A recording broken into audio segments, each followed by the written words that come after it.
सुन विद्यापति के रे गानिया, सबसे सुंदर अपन मिथिला धाम यो, सबसे सुंदर अपन मिथिला धाम यो।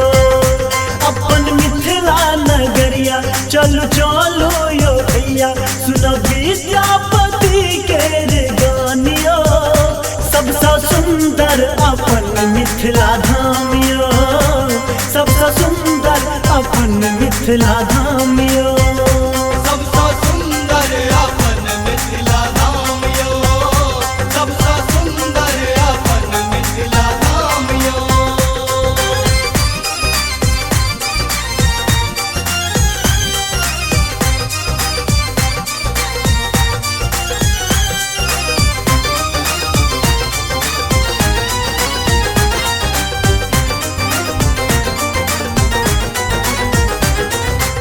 सीता बहिन के तपावन धरती, अग्नि परीक्षा द बनली जे सती।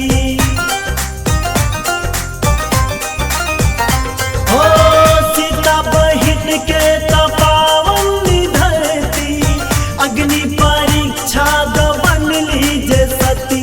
एते बाबा कुशेश्वर, एते बाबा कुशेश्वर, एते बाबा विदेश्वर, करी गीत गोसाउनिक गुणगानिया, सबसे सुंदर अपन मिथिला धाम यो, सबसे सुंदर अपन मिथिला धाम यो। बड़ी सुंदर अपन मिथिला धाम यो, सबसे सुंदर अपन मिथिला धाम यो।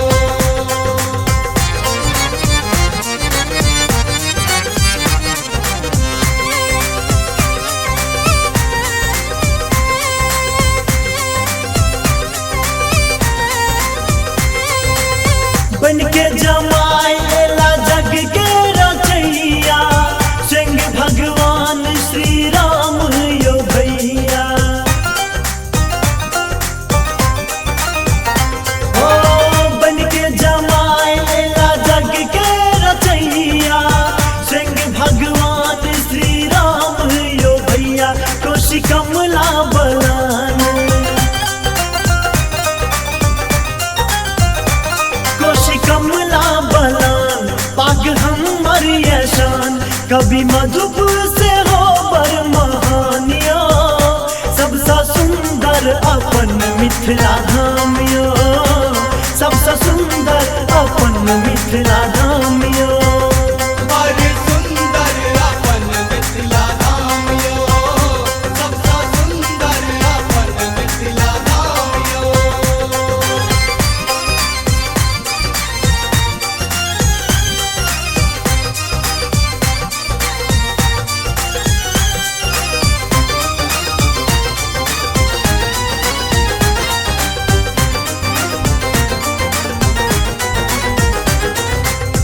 विद्यापति सन के कियो ने भेला, जिनकर महादेव चाकर बनेला।